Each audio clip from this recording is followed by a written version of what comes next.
Hey guys, it's Mary and welcome back to Study Journey. Welcome back to the Python series. This is episode 10 of the word game. If you have not watched the previous episodes, make sure to go check those out before you watch this one. And in today's episode, we're going to be writing the code for play hand. So without further ado, let's get into the video. In the previous episode, we have written the helper function calculate handle in, and now we're going to be actually writing the code for play hand. So the instructions give us a pseudocode. So if we go to our folder of CS practice and I'm going to open ps3.py, if I open this and we scroll down, we can see that in play hand, there is a pseudocode. And it says to remove this comment when you implement this function. So this is just basically an idea of what code we're going to be writing. And the pseudocode gives us the logic for the code we're going to write. So we will follow this first part of the pseudocode to write the actual code of our program. So the first thing that our pseudocode says is to keep track of the total score. And so to begin with, I'm going to delete the instructions from right here. So to begin with, our total score is going to be 0, and then we're going to update this total score as we go, because in the beginning there is no value for the total score. So to make our code easier to read, we can set the number of letters in the hand or calculate handle in that we wrote above to be in. So in other words, we can let n be calculate handle in with a parameter of hand. This is just so every time we try to call the length of the hand, we can let it be in.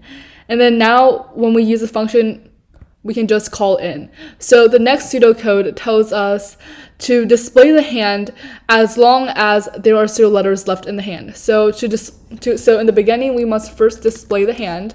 So we can call the display hand function. And since we are showing this to the player, we must make this code readable. So I'm going to actually print out current hand. And then it's going to show the display hand. So when we run this program, it's going to say current hand, and then it's going to print out the hand. And we want to make this on the same row, or otherwise it looks weird. So I'm going to say current hand, and then I'm going to use end equals a space. So instead of jumping to a next line and displaying the hand, we will display the hand along with the same line that it says current hand. And remember, we must make a copy of the current hand so we don't alter it.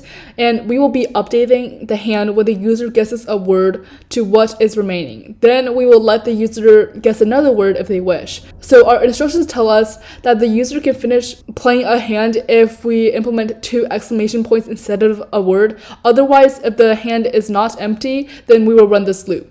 So there are 2 ways for our code to stop. Either the user stops it with 2 exclamation marks, or there are no more letters in our hand. So we can make the stop value equal to 1. So while the stop value is not 0, then we can ask the user to input a word. So to do this, we can use the input function and type what we want to be printed in quotes. So while the stop value is not equal to 0, then we're going to update the input word to whatever the user inputs. And we're going to type enter word or 2 exclamation points to indicate that you are finished. And then we're going to let the user input the word. So if the user inputs 2 exclamation points, then it is going to stop. If otherwise, we're going to run the loop to actually determine what to do with the word. So I'm just going to write if input word is not equal to 2 exclamation points, so we can actually start the code and see what to do. So if the input word is not 2 exclamation points, so the user wants to guess a word, then we have to determine if it is a valid word. So if it is a valid word, or if is valid word. And then right here, as we can see, our is valid word has 3 parameters, the word, the hand, and then the word list. In our case, we are going to be calling the function and we are comparing the input word So it's going to be the input word with the current hand and then the word list.